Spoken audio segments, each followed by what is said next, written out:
Bonjour à tous, j'espère que vous allez bien. On se retrouve aujourd'hui pour une seconde vidéo de notre petite série Actifs sous surveillance. On va se focaliser encore une fois sur l'euro-dollar. Je vous invite à rester avec moi jusqu'à la fin de la vidéo puisqu'aujourd'hui on va faire un débrief du plan de trading de la semaine passée. On va en réaliser des nouveaux si des opportunités se présentent. Et puis le plus important pour vous, c'est les astuces sur comment se comporte l'euro-dollar. On va voir un peu comment le dollar en général, la devise du dollar, se comporte sur le GBP-USD, l'USD-Yen, l'euro-dollar. Donc un petit peu son comportemental et les paliers qui sont extrêmement respectés sur le Forex. Voilà, donc je vous dis à tout de suite pour une nouvelle vidéo.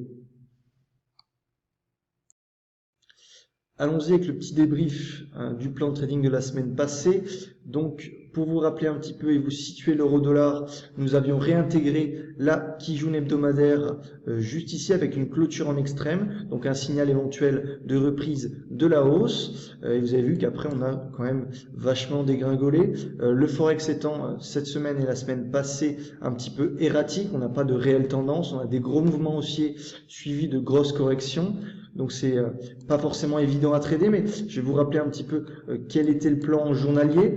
Le plan était le suivant. J'envisageais d'acheter l'euro-dollar en cassure, en rupture de la Kijun et du plat SSB juste ici, puisque avant ça, nous avions des obstacles au-dessus de la tête, et donc je ne veux pas anticiper une reprise du flux haussier. J'ai bien fait de m'en tenir à ce plan, puisqu'après on a fortement dégringolé. Tant qu'on n'a pas la réalisation de notre plan, on ne rentre pas en position. Donc voilà, au-dessus de ce niveau-là, j'ai estimé qu'on pouvait avoir une reprise du flux de façon conséquente. Allons-y avec le plan de trading de cette semaine. Donc nous allons utiliser une nouvelle astuce, l'astuce des paliers avec les chiffres ronds. Il faut savoir que l'euro-dollar et le dollar, c'est la devise la plus travaillée à travers le monde, et donc les institutionnels, les opérateurs de marché sont extrêmement focalisés sur les chiffres ronds. Je vais vous expliciter ça au niveau des chiffres ronds et au niveau du graphique. Je trace avec vous les 0,90, 1,090, 1,10, 1,11 et puis 1,12. Juste ici, vous les voyez en pointillé, et donc à chaque fois, l'actif rebondit sur ces niveaux-là. Vous voyez qu'on a un niveau de support ici, support, support, support. On arrive sur un nouveau sur les 1,090, et vous voyez que l'euro-dollar fonctionne à chaque fois par palier. Et nous arrivons prochainement sur les 1,090, les plus bas de l'année précédente. Donc c'est un niveau extrêmement fort où les institutionnels vont essayer de se battre pour maintenir soit l'euro-dollar au-dessus de ce niveau-là, soit le faire casser à terme pour aller chercher beaucoup plus bas. On risque d'avoir un rejet extrêmement conséquent sur ces niveaux-là, à minima sur les 1,095. Donc quand vous tradez l'euro-dollar, il faut trader par palier. Donc tous les 50 points, vous pouvez envisager de prendre des bénéfices. Admettons que vous positionnez cette semaine proche des 1,090. Votre premier TP va se matérialiser aux alentours des 1,095, puisqu'à chaque fois, on a un rejet à minima de 50 pips. Vous le voyez tout comme moi avec ces pointillés, que à chaque fois, on a une réaction des institutionnels sur ces niveaux-là. Ça ne m'étonnerait pas qu'on fasse une mèche en dessous de ce niveau-là, tout simplement puisque on va à chaque fois avoir une réintégration. Je vous invite à ne pas trader les cassures sur les marchés financiers, les cassures de support-résistance, puisque ça ne fonctionne pas, et plus particulièrement sur le Forex, on a toujours une réintégration. On va chercher un peu plus bas que le niveau pour au final réintégrer. Donc on reste en dehors de ces stratégies, ça ne fonctionne pas.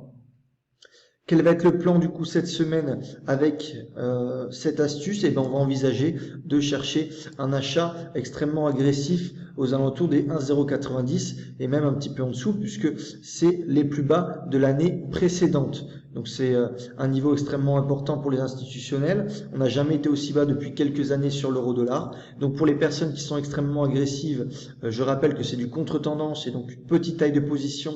Il est possible d'acheter sur les 1,090. Néanmoins, pour les personnes les plus safe, celles qui veulent être plus safe sur l'euro-dollar, on va attendre une stabilisation et un signal en 4 heures pour pouvoir envisager des achats. Je rappelle que la dynamique est extrêmement baissière, donc ça ne m'étonnerait pas qu'à terme on casse les 1,090. On va avoir, je pense, une réaction assez conséquente sur ce niveau-là. Donc pour les plus agressifs, ça pourrait être un plan de trading envisageable. Vous voyez qu'on était en train de former un canal baissier qu'on a cassé par le bas. Et ça ne m'étonnerait pas qu'on le réintègre. Et donc on pourrait envisager d'aller chercher la borne haute, faire un double bottom sur le niveau et pourquoi pas casser ce canal par le haut. Donc je vous invite à rester prudent sur l'euro-dollar pour le moment. On est dans une dynamique extrêmement baissière, bien qu'on ait un niveau annuel, donc juste ici les plus bas de l'année précédente, plus les 1,090. Donc ça vous donne une convergence de niveau où les institutionnels vont chercher à se positionner. Donc j'envisage éventuellement un beau rejet sur ce niveau-là pour la semaine prochaine. Mais ne vous précipitez pas puisque c'est du contre-tendance. Vous voyez, en journalier, on est extrêmement baissier pour le moment, donc ça restera une petite taille de position, gestion conservatrice, et puis on se met rapidement flat sur cette position si vous souhaitez vous positionner.